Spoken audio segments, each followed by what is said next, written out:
ही सगळ्यात मोठी वस्तुस्थिती आहे आणि म्हणून तू यांना मार. आणि आता त्या ठिकाणी युद्धाला सुरुवात होते. मग अशा पद्धतीने हा प्रभू परमात्मा या जीवात्म्याला आत्मकल्याणाचा मार्ग निरूपण करतो, मनुष्य देहाचं महत्व सांगतो. मग मनुष्य देहाचं महत्व या जीवात्म्याला कळालं असेल. अभंगाचं पहिलं चरण. मनुष्य जन्माचा करी उपयोग, मनुष्य जन्माचा करी उपयोग, मनुष्य जन्माचा करी उपयोग, मनुष्य जन्माचा करी उपयोग,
मनुष्य जन्माचा करी उपयोग, भाळी महायोग तयाचिया, जाणत्या मनासी यथची पैनर्क, नेनत्यासी सुख वाटत असे.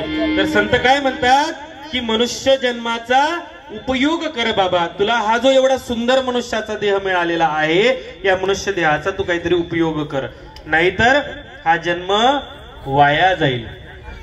कारण हा मनुष्य देह काही तुला सहजासहजी प्राप्त झालेला नाही. नाना पुण्याईचे फळ म्हणून हा नरदेह.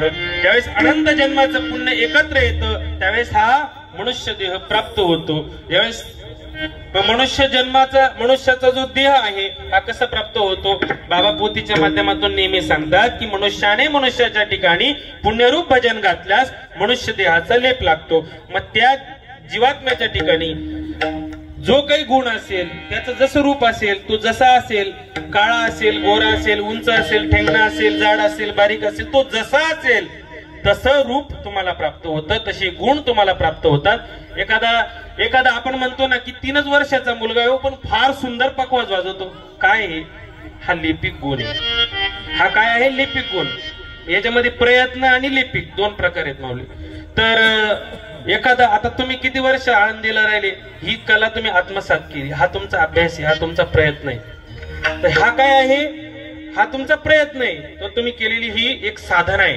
त्या साधनेच्या बळावर तुम्ही हे सर्व प्राप्त केलं. आणि एखादा आहे त्याला कुठल्याही संस्थेमध्ये जास्त जायची गरज पडत नाही, तो बघून बघून युट्यूबवर बघतो. युट्यूब काय बघण्याचं शिकण्याचं ठिकाण आहे का? पण तरी तो शिकून जातो. म्हणजे काय? हा लेपिक गुण आहे. लेपिक म्हणजे त्यांनी पूर्वजन्मी तशा जीवात्म्याला, समजा आता मी एखाद्याने तुम्हाला खाऊ पिऊ घातलं, पुण्य लागेल. या हेतूने जर खाऊ पिऊ घातलं तर तुमचा गुण त्याला प्राप्त होईल. बरोबर ना बाबाजी? असं शास्त्र सांगतं. तर म्हणून मनुष्य जन्माचा करी उपयोग, भाळी महायोग तयाची. आणि म्हणून हा जो मनुष्य देह प्राप्त झालेला आहे त्या मनुष्य देहाचा काहीतरी उपयोग करा. मग आम्ही उपयोग केला. मग आम्ही काय उपयोग केला? आम्ही बंगला बांधला, गाडी घेतली. किती लाखाची घेतली? 25 लाखाची घेतली, 30 लाखाची घेतली, 40 लाखाची घेतली. है की नाही? उपयोग केला आम्ही. एखाद्याने विचारलं, बाबा रे तू काय केलं? मी 50 एकर जमीन घेतली, ती कसली, तिच्यातून मी इतकं इतकं उत्पन्न काढलं. याला मनुष्य देहाचा उपयोग म्हणता येईल का? नाही. हे काय केलं तुम्ही? हा तुम्ही तुमचा जो उदरनिर्वाह आहे तो चालवण्यासाठी तुम्ही ते कर्म केले, त्याला प्रापंचिक कर्म म्हणतात. मग हे कर्म तुम्ही केले आणि हे कर्म कशासाठी केले? की आपलं चांगलं होईल. याच्यामध्ये तुमचा काही धर्मभावना होती का? धर्मभावना नव्हती. मग धर्मभावनेसाठी काय करावं लागतं? तर धर्मभावनेसाठी संतांच्या जवळ आपल्याला जावं लागतं. मग ते संत काय सांगतात? आत्मकल्याणाचा मार्ग संत आम्हाला सांगत असतात. आणि हा आत्मकल्याणाचा मार्ग सगळ्यांना समजेल असं नाही. एकदा सर्वज्ञ श्री चक्रधर महाराज आचार्य श्री नागदेवांना म्हणतात की आम्हाला आमचं जे कैवल्य आहे हे जीवात्म्याला द्यायचंय, त्याच्यासाठीच तर आम्ही इथं आलोय ना. मग म्हटले जा जा जा, विचारा कोणाला लागत असेल तर. पाठवलं. आता आचार्य निघाले, बाहेर गेले, मठाच्या बाहेर आले. फुल गर्दी होती, भरपूर लोक होते, समाज होता, अवघा समाज होता. आणि आता ते काय म्हणतात? इकडे लक्ष द्या. ते काय म्हणतात? कैवल्यदान देणारा आलेला आहे, कोणाला पाहिजे असेल तर घेऊ शकता. असं कोण म्हणतं? आचार्य म्हणतात, नागदेव आचार्य. कैवल्यदान देणारा आलेला आहे, या प्रपंचातनं या भवसागरातनं मुक्त करणारा. अनेक प्रकारचे जन्म आपण बघत असतो. अनेक जन्म आहेत. मांजराचा जन्म आहे, कासवाचा जन्म आहे, पशु पक्ष्यांचा जन्म आहे, झाडांचा जन्म आहे, कुत्र्याचा जन्म आहे, म्हशीचा जन्म आहे, बैलाचा जन्म आहे, गाढवाचा जन्म आहे, डुकराचा जन्म आहे. अनेक जन्म आहेत, अनेक जन्म आहेत. या अनेक जन्मातनं आपल्याला जर मुक्ती प्राप्त करायची असेल आणि परमेश्वराच्या दिशेने जर जायचं असेल तर आपल्याला काय करावं लागेल? परमेश्वराची साधना करावी लागेल. आणि त्याला कैवल्य म्हटलेलं आहे. आणि मग एकदा परमेश्वराची प्राप्तीचं ते जे साधन आहे ते जर आपण प्राप्त केलं तर परमेश्वराच्या आशा धामाला आपण जाऊ की त्या ठिकाणाहून आपल्याला येण्याची गरज राहणार नाही. पुनरपि जननम पुनरपि मरणम पुनरपि जननी जठरे शयनम भज गोविंदम गोविंदम भज मूढमते. म्हणून भगवंताचं आपल्याला नामस्मरण करायचं आहे. मग आता नागदेवाचार्य गेले. नागदेवाचार्यांनी सांगितलं की परमेश्वर स्वतः कैवल्याचं दान द्यायला आलेला आहे. भरपूर लोक आले असतील. सांगा ना, तब्येत बरी नाही का काय तुम्ही? हा, भरपूर लोक आले असतील. देव आलेत बुवा. हा, बरं जाऊ द्या, ते जाऊ द्या, ते लेळेतलं जाऊ द्या. इथलं समजा श्री चक्रधर स्वामी इथं आले, मोहाडीच्या इथं बसले, इथं येऊन स्टेजवर. चला बोलवा बरं, मोहाडीमध्ये कोणाला कैवल्य पाहिजे, चला पटापटा रांगा लावा. खूप लोकांची गर्दी होईल का? होईल का गर्दी? होणार नाही. लोक काय म्हणतील? देवबा माले नातू दे. दुसरी बाई काय म्हणे? देवबा तिथलं मन पोऱ्यानं टेंडर पास होऊ दे. आपण काय अपेक्षा करू? आपल्याला मागताच येत नाही. येतं का आपल्याला मागता येत नाही. आपण काय माग? आपण प्रपंचच मागणार आहेत. कनाशीचा ब्राह्मण आपल्याला सर्वांना माहिती. ज्यावेळेस आचार्य ते मागत त्या ठिकाणी सांगत होते त्यावेळेस एक 80-90 वर्षाचा एक म्हातारा आला. कशासाठी?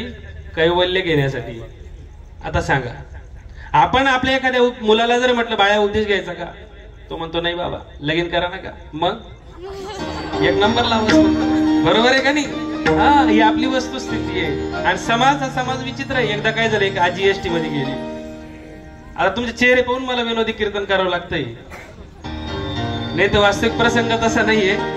तर एक आजी एसटी मध्ये चढली. आजीबाईनी पाहिलं. आता कंडक्टर सोबत तरी लोक बांधतात, पण त्या ड्रायव्हर सोबत कोणी बोलत बी नाही बिचाऱ्यासोबत, कारण तो त्याचा एकटा बसलेला असतो पुढं. हा बसला, एसटी मध्ये चढला. आजी एसटी मध्ये चढली. आणि आता जसं या महिला मंडळीला शिंदे सरकारने, शिंदे सर तुमचं सरकार आहे ना, हा, शिंदे सरकारने जसं हे करून दिलेलं आहे अर्ध तिकीट तेव्हापासून बाहेर दणका उठला. कोट चालली ताई? काही नाही, मी अंड्याला भेटायला चाललो. कोट चालली ताई? काही नाही, मी जावई बापूले देखील जरासा पाय मोडेल त्यास ना. हा आहे का नाही? असं दणका उठवला यांनी.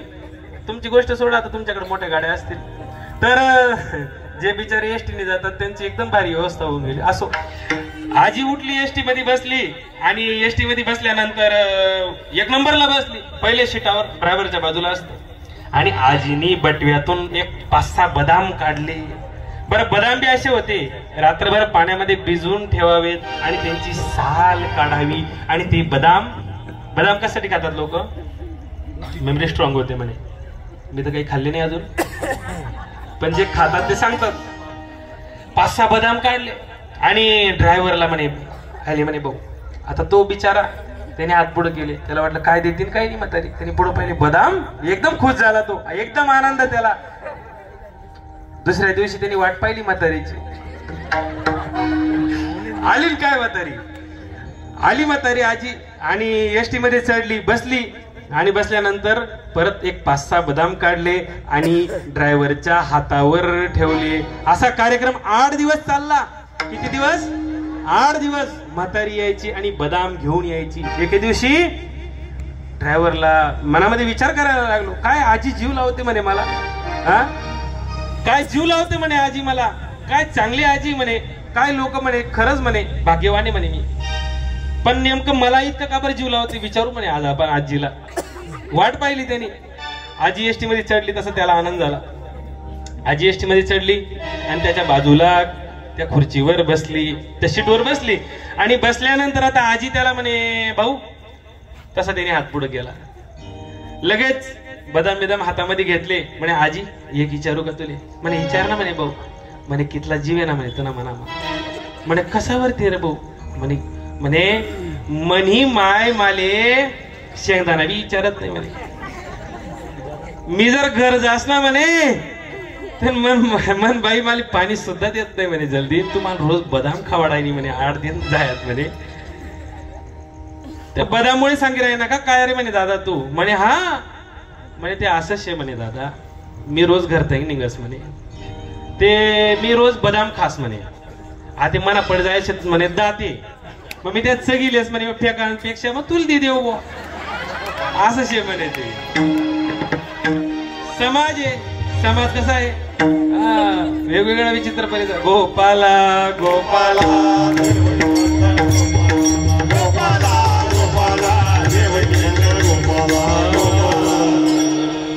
मग म्हटले असा हा जो समाज आहे, या समाजाला संतांनी सांगितलं की बाबांनो तुम्ही या मनुष्य देहाचा उपयोग करा. परंतु हा मनुष्य देह, हा जो जीवात्मा आहे, हा जो मनुष्य आहे, तो ऐकतो का संतांचं?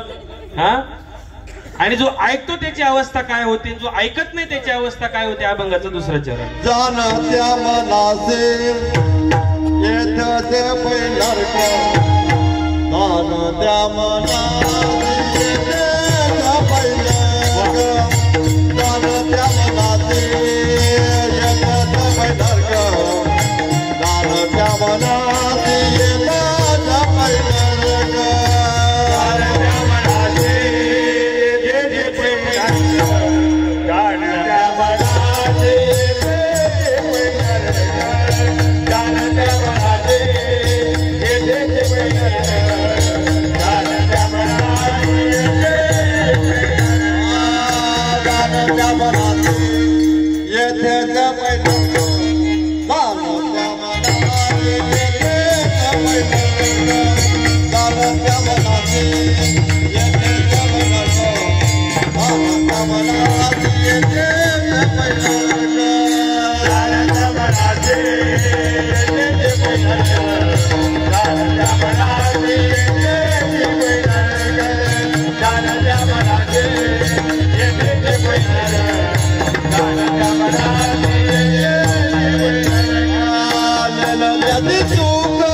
मनासी येथाची पैनरक नेन त्यासी सुख वाटत असे.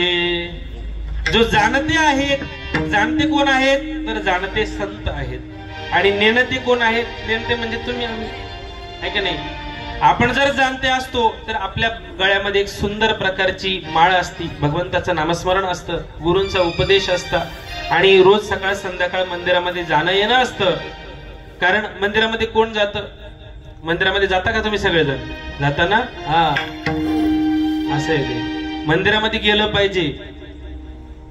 एक पत्थर एक बार मंदिर जाता है तो वो भगवान बन जाता है. एक पत्थर एक बार मंदिर जाता है तो वो भगवान बन जाता है. इंसान हर रोज मंदिर जाता है पर वो पत्थर का पत्थर ही रह जाता है. असे दंडोत घालता, मंदिरात जाता दंडोत घालता का. असे बाकीचे लोक दंडोत भी घालत नाही का, कपडे खराब होतील. कपडे नर कपडन को डरत है, लक्षपूर्वक आहे का बर का. नर कपडन को डरत है म्हणजे मी दंडवत घातल्यानंतर माझे कपडे खराब होतील या गोष्टीला घाबरतो. नर कपडन को डरत है नरक पडन को ना. मी जर भगवंताच्या पायावर लोटांगण घेतलं नाही, त्याच्या समोर मी झुकलो नाही तर मी नरकात जाईल याची भीती त्याला वाटत नाही, पण कपडे खराब होतील याची भीती मात्र त्याला वाटते. किती मोठी शोकांतिका आहे का नाही. म्हणून ह्या गोष्टी कीर्तनातून आम्ही काय शिकतो, ह्या गोष्टी आम्हाला शिकण्यासारख्या आहेत. आणि कीर्तन बघा तुम्ही, अनेक प्रकारचे कॉलेज आहेत. तुम्हाला डॉक्टर व्हायचं असेल तर तुम्हाला मेडिकल कॉलेज आहे, तुम्हाला वकील व्हायचं असेल तर तुम्हाला लॉ कॉलेज आहे, तुम्हाला इंजिनियर व्हायचं असेल तर इंजिनिअरिंग कॉलेज आहे. परंतु तुम्हाला जर माणूस व्हायचा असेल तर कीर्तन हा माणूस बनविण्याचा कारखाना आहे. कीर्तनात माणसं घडविल्या जातात. मी नाही सांगत, संत सांगतात. कीर्तनाची नि नटनाची नासिली व्यवसाय प्रायचित्ताची, जे नामाची नाही पापाची आईसे केली. किंवा कीर्तन चांग होय अंग हरिरूप, किंवा नाचू कीर्तनाचे ज्ञानदीप असे. म्हणून कीर्तन श्रवण केलं पाहिजे. कीर्तनात माणसं घडविल्या जातात. मग संत काय म्हणतात की जे जाणते आहेत त्या जाणत्यांना या ठिकाणी दुःख वाटतं, या प्रपंचामध्ये त्यांना राहू वाटत नाही. ते प्रपंचापासून मुक्त होण्याचा प्रयत्न करतात. आणि म्हणून त्याचप्रमाणे जसं आमच्या कैवल्यवासी अविनाश बाबांनी प्रयत्न केला की मी प्रपंचापासून मला मुक्त व्हायचंय आणि मला मुक्त होऊन या ठिकाणी या संन्यास आश्रमामध्ये मला पदार्पण करायचंय, मला भगवंताचं व्हायचंय आणि त्याचं नामस्मरण मला माझ्या अंतःकरणामध्ये करायचंय, हा उद्देश त्यांचा होता. आणि म्हणून ते या ठिकाणी अनुसरले. आणि नुसते अनुसरले नाही तर स्वतःचा एक पोटचा गोळा काढून दिलेला आहे. लक्षात घ्या. कुणाला असं वाटतं की माझा मुलगा डॉक्टर व्हावा, कुणाला असं वाटतं की माझा मुलगा वकील व्हावा, कुणाला असं वाटतं माझा मुलगा इंजिनियर व्हावा, कुणाला असं वाटतं माझा मुलगा तलाठी व्हावा, कलेक्टर व्हावा, आमदार व्हावा, खासदार व्हावा, मुख्यमंत्री व्हावा. परंतु कोणत्याच आईला आणि कोणत्याच बापाला असं वाटत नाही की माझा मुलगा संन्यासी व्हावा. आणि तोच प्रयत्न, तोच अट्टहास आमच्या कैवल्यवासी अविनाश बाबांनी केलेला आहे. बाबांनी या आश्रमाला सगळ्यात मोठी जर देण आर्थिक स्वरूपात देण दिली असेल तो भाग सोडा, परंतु सगळ्यात मोठी जर कोणती देण दिली असेल तर त्यांनी आपल्या पोटचा गोळा काढून या ठिकाणी दिलेला आहे. आमच्या बबलू दादांच्या माध्यमातून एक जीव त्यांनी या ठिकाणी आश्रमामध्ये दिला आणि आपल्या 7 पिढ्यांचा उद्धार त्यांनी करून घेतलेला आहे. आणि म्हणून असा जो जीवात्मा आहे, या जीवात्म्याला परमेश्वराचं खऱ्या अर्थाने ज्ञान प्राप्त झालेलं आहे, खऱ्या अर्थाने. आणि ते जे ज्ञान आहे ते आपण सुद्धा आपल्या जीवनामध्ये आचरणात आणलं पाहिजे. गोपाला गोपाला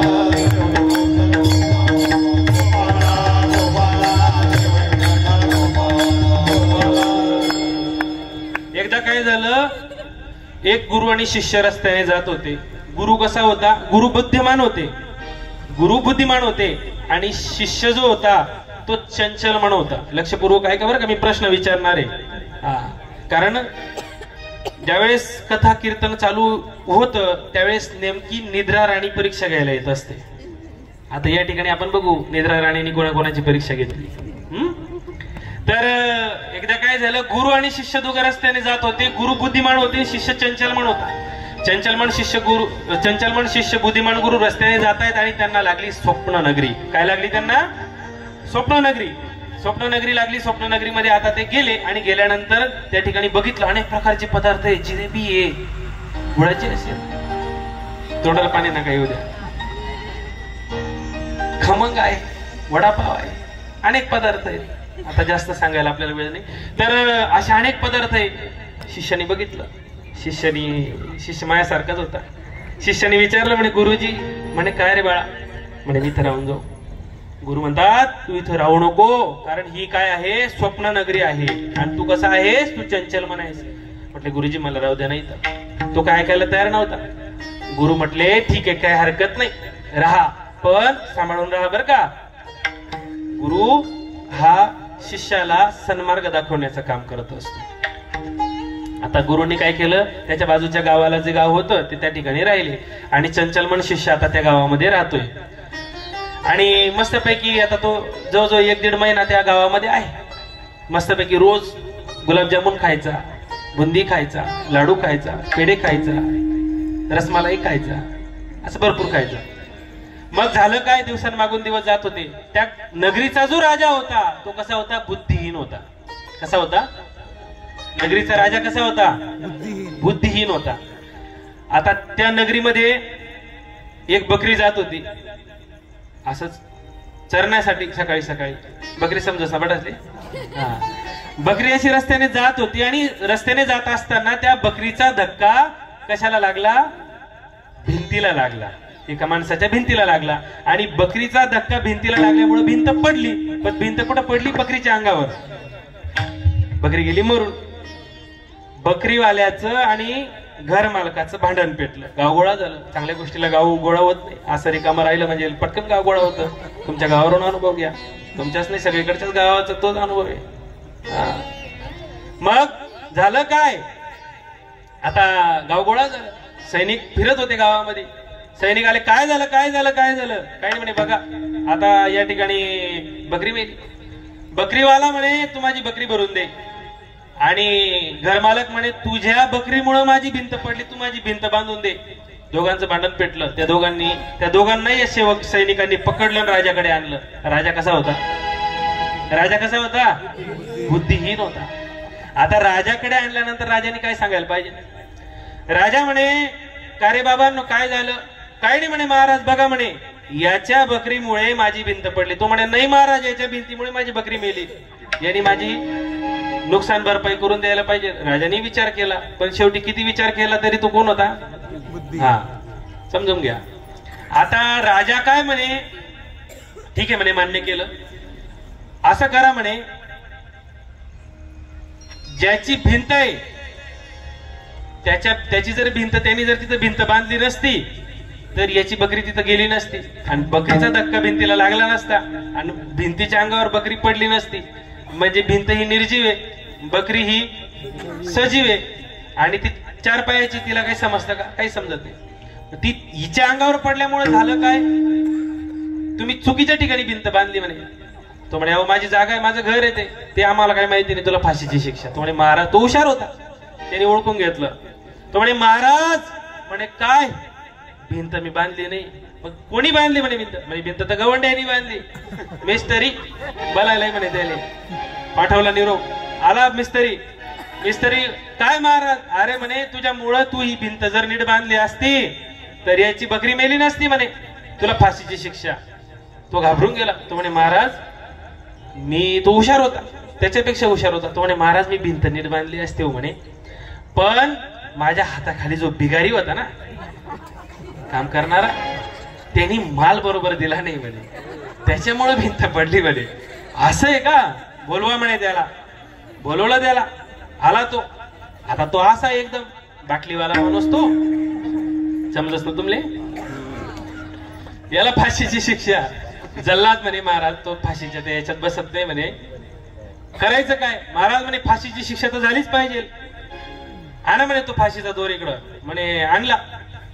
म्हणे याच्यात बसत नाही म्हणे कोणी. म्हणे नाही. म्हणे असं करा, आपल्या राज्यामध्ये फिरवा म्हणे फाशीचा दोर, ज्याच्या गळ्यामध्ये बसल त्याला फाशीची शिक्षा. हा स्वामींचं एक वचन या ठिकाणी आठवतं. असो तर आता ते सैनिक फिरू लागले.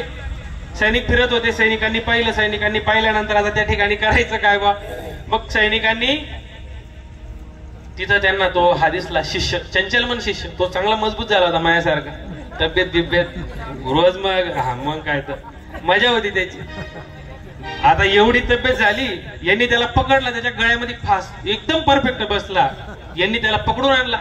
महाराज म्हणे काय रे, म्हणे याच्या गळ्यात एकदम तंतोतंत बसतोय, देऊन टाका म्हणे याला फाशीची शिक्षा. तो म्हणे महाराज मला खबर फाशीची शिक्षा, मी तर संन्यासी माणूस आहे. तू संन्यासी राही नाही तर काही बी राही, आम्हाला काही घेणं देणं नाही म्हणे. तुझ्या गळ्यात फाशीची ते बसलं ना म्हणे बरोबर. म्हणे महाराज थांबा, फाशीची शिक्षा घ्यायला तयार आहे म्हणे, पण माझी एक अट आहे. म्हणे काय? कारण फाशीची शिक्षा होण्याच्या अगोदर एक इच्छा पूर्ण केल्या जाते, तुम्हाला सर्वांना माहिती आहे की नाही. माझी अशी इच्छा आहे म्हणे की माझ्या गुरुला बोलवा म्हणे, मी माझ्या गुरुच्या समोर फाशी घेईन. बरं तसं तर तसं बोलवलं गुरुला समजलं. तो गुरु धावत पळत आले. शेवटी गुरु येते, धावत पळत आले. अरे म्हणे माझा लाला. म्हणे काय? म्हणे याला माझ्या शिष्याला फाशी का बरं देताय? घडलेलं सगळं रामायण सांगितलं. म्हणे आता म्हणे गुरु म्हणे तू नको फाशी घेऊ म्हणे बाळा, फाशी मी घेतो. कारण गुरु हुशार होते. गुरु कसे होते? बुद्धिमान होते. गुरुने ओळखून घेतला हा राजा कसा आहे, बुद्धीने. गुरु म्हणे मला फाशीची शिक्षा. शिष्य म्हणे नाही गुरुजी तुम्ही का बरं, मी घेतो. राजाला आश्चर्य वाटलं. राजा म्हणे आतापर्यंत हे म्हणे आम्हाला नको, ते म्हणे आम्हाला नको, तुम्ही दोघं गुरु शिष्य भांडताय म्हणे फाशी घ्यायला, असं काय कारण आहे म्हणे. गुरु म्हणे मी आता मुहूर्त पाहून आलो म्हणे, पंचांग पाहूनच हातातच होतं म्हणे माझ्या पंचांग, मी पंचांग पाहून आलो म्हणे.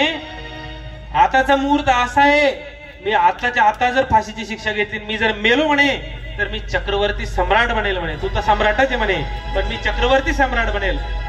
राजा म्हणे असं तू नको घेऊ म्हणे, मग मी घेतो. राजाने फाशीची शिक्षा घेतली, राजा मरून गेला. सांगण्याचा तात्पर्य अर्थ असा की माणसाचं मन हे चंचल असतं. गुरु त्या मनाला आवर घालण्याचं काम करत असतात, आणि हे माणसाचं मन स्वप्न नगरीमध्ये भरकटत असतं. आणि हा जो प्रपंच आहे, हा प्रपंच, या प्रपंचामध्ये माणूस गुरफटलेला असतो, आणि बुद्धिहीन लोकांच्या संगतीत राहून आपली बुद्धी भ्रष्ट होऊन जाते. आणि म्हणून संगत करे बडे की तो बडत जाय, और संगत करे गधे की तो दो लाता खाय. आणि म्हणून संगत ही चांगल्याची केली पाहिजे. मग म्हटलं तुम्ही हे सांगितलं, तुम्ही हे आम्हाला सांगताय हे बरोबर आहे, हे आम्हाला पटत पण आहे, कुठंतरी आम्हाला थोडंफार लक्षात पण येतंय, बरोबर आहे. पण असं जर आम्ही वागलो तर नेमकं काय फायदा होईल? आम्हाला एखादं उदाहरण सांगता का? तर ते म्हणतात श्वानमुखी असती सगळी निवांत, श्वानमुखी असती सगळी निवांत, दैवी झाली भ्रांत देव जाती, दैवी झाली भ्रांत देव जाती.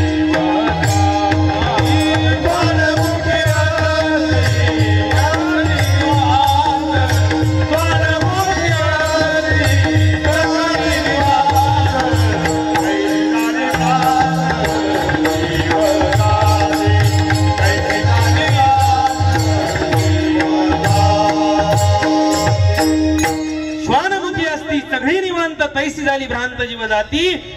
ज्याप्रमाणे श्वान म्हणजे कुत्रा, तो त्याच्यामध्ये तोंडामध्ये असलेला हाडूक तो त्याला सोडत नाही, याच्यामध्ये मला काही महत्वाचं मिळेल का, हा त्याचा प्रयत्न असतो. आमचे सर्वज्ञ श्री चक्रधर महाराज दृष्टांत देऊन सांगतात की जसा कावळा तो त्या विष्टेमध्ये मला काही याच्यामध्ये इम्पॉर्टंट